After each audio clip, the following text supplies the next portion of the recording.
ঈদের সময় এখন বিয়া কইরা কত আনন্দ, চাকরি করে টাকার অভাব নাই। একই জায়গার এক পার্শ্বে বড় ভাইয়ের ছোট একটা ভাঙা ঘর, আর ছোট ভাইয়ের ঘরটা ছাদ দেওয়া বিল্ডিং। ঈদের বাজার লইয়া যখন গোপনে ঘরে আইয়া স্ত্রীরে কয় জামা কাপড় গুলো সন্তানেরে দাও তুমি না।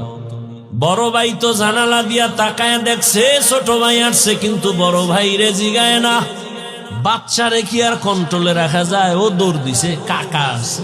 দৌড়াইয়া গিয়ে দেখে ওর চাচতো ভাই নতুন জামা পইরা কত আনন্দ করে। ও একটা দৌড় দিয়া কয়, আব্বু আমারে জামা দিবা কবে?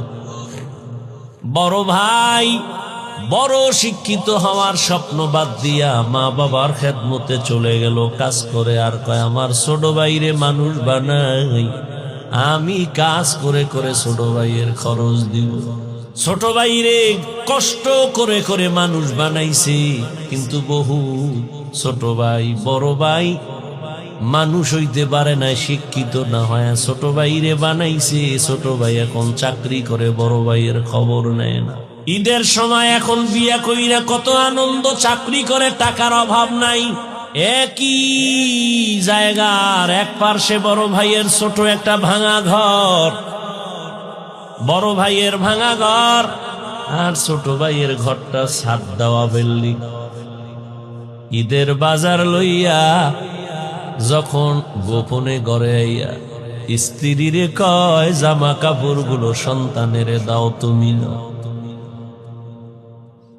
বড় ভাই তো জানালা দিয়া তাকায় দেখছে ছোট ভাই আসছে, কিন্তু বড় ভাই রে জিগায় না।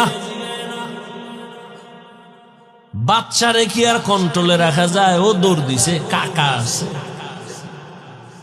দৌড়াইয়া গিয়ে দেখে ওর চাচতো ভাই নতুন জামা পইরা কত আনন্দ করে। ও একটা দৌড় দিয়া কয়, আব্বু আমারে জামা দিবা কবে? বাবা এই কথা শুইনা চোখের পানি ছেড়ে কান্না করে, আর বুকে জড়ায় কয়, বাবা কাঁদিস না, আল্লাহ যেদিন তৌফিক দিবে সেদিন তোরে জামা কাপড় দিবে। এমন নিমক হারাম বড় বাইরে জিগায় না, কোনো খোঁজ খবর নেয় না, কিন্তু বড় ভাই বাবার সমতুল্য,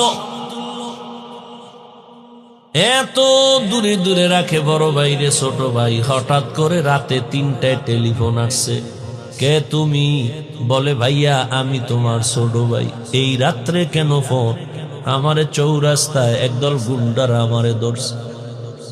বড় ভাই কাঁচা ঘুমের মধ্যে একটা লাফ দিয়ে দৌড় দিছে, আয় দাঁড়া আমি আসতেছি।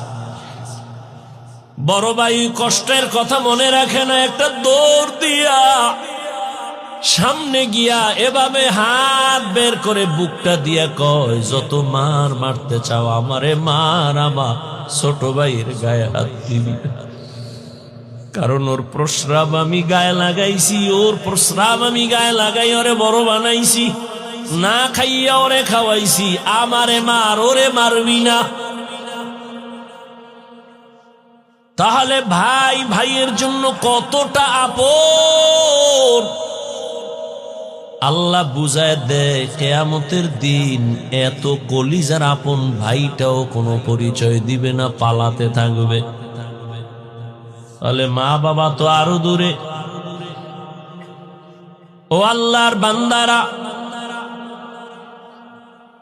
ইউসুফ আলাইহিস সালাম ভাইদের ষড়যন্ত্রে পড়িয়া বাবার থেকে আলাদা হয়ে গেল।